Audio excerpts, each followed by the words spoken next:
Alors nous, ce que je voulais simplement rappeler ici, c'est la thématique qui a été choisie pour aujourd'hui concernant la modernisation de nos administrations est une thématique extrêmement importante, puisque vous savez que l'administration en général dans le monde, mais dans nos pays, a deux rôles essentiels.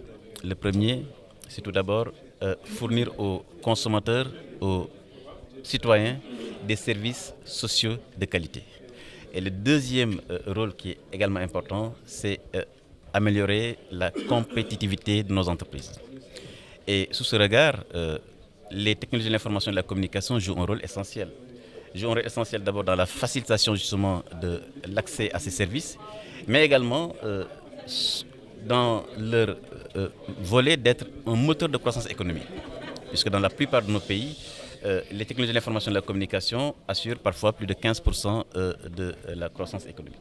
Alors, cela veut dire simplement donc un tel forum qui permet justement la rencontre des experts, des administrations, des décideurs, également des consultants, est une opportunité justement d'échanger, mais aussi de faire un brainstorming qui nous permet de dégager les meilleures pratiques qui se font. Aujourd'hui, nous avons appris des choses intéressantes de ce qui se fait en Côte d'Ivoire.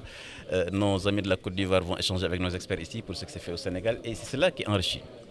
Alors, évidemment, les technologies de l'information et de la communication facilitent l'accès justement à ces services, facilitent le commerce au niveau entre les pays, parce que vous savez qu'au niveau de notre sous-région, nous avons un taux de commerce qui est autour de 15%.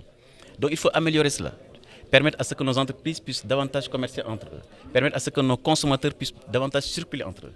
Un exemple sur lequel je suis persuadé que mon collègue de la Côte d'Ivoire va commencer à travailler, et s'il ne l'a pas déjà fait, c'est sur les télécommunications. Vous pensez que nous avons aujourd'hui, au moment où nous lançons la carte biométrique au niveau de la CEDEAO, vous pensez qu'il est normal que quand le Sénégalais appelle à la Côte d'Ivoire, que nous puissions encore avoir un service de roaming? Cela doit disparaître au niveau de la CEDEAO. Donc nous devons faire en sorte que l'espace CEDEAO soit un espace de consommation de téléphonie locale. Et ça, c'est une harmonisation que nous devons faire au niveau du code des télécommunications. Évidemment, il y aura quelques résistances, mais nous devons comprendre, si nous voulons faire une intégration économique poussée, nous devons également éliminer toutes ces barrières-là qui sont des surcoûts pour nos PME et pour nos consommateurs. Évidemment, il y a des défis. Les défis, ce sont des défis de sécurité qui ont été traités aujourd'hui, la cybercriminalité, la protection des données à caractère personnel, c'est également la question de la cryptologie. Il faudrait aussi que nos États soient suffisamment outillés pour que justement l'ensemble des flux qui vont circuler sur Internet, notamment sécuritaires, que nous puissions les décortiquer et nous puissions également anticiper. Donc c'est la raison pour laquelle nous avons parlé donc des questions d'anticipation, mais également de sensibilisation, puisque ces questions sécuritaires autour des télécommunications en général, mais sécuritaires de manière générale, doivent relever aussi d'une sensibilisation des citoyens et des consommateurs. Parce que c'est le citoyen qui doit être d'abord la première sentinelle justement de protection du pays.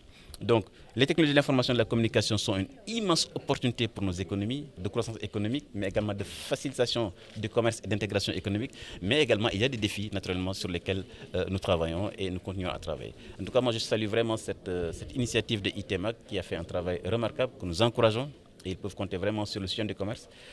Comme l'a dit tout à l'heure mon collègue de la Côte d'Ivoire, aujourd'hui, nous sommes dans un commerce électronique de plus en plus amplifié. Donc, on ne peut pas éviter cela. Je crois qu'il faut vraiment en tenir compte. Les flux financiers qui sont dans le web aujourd'hui sont à un point tel que les États et les gouvernements, naturellement, ne peuvent pas ne pas en tenir compte.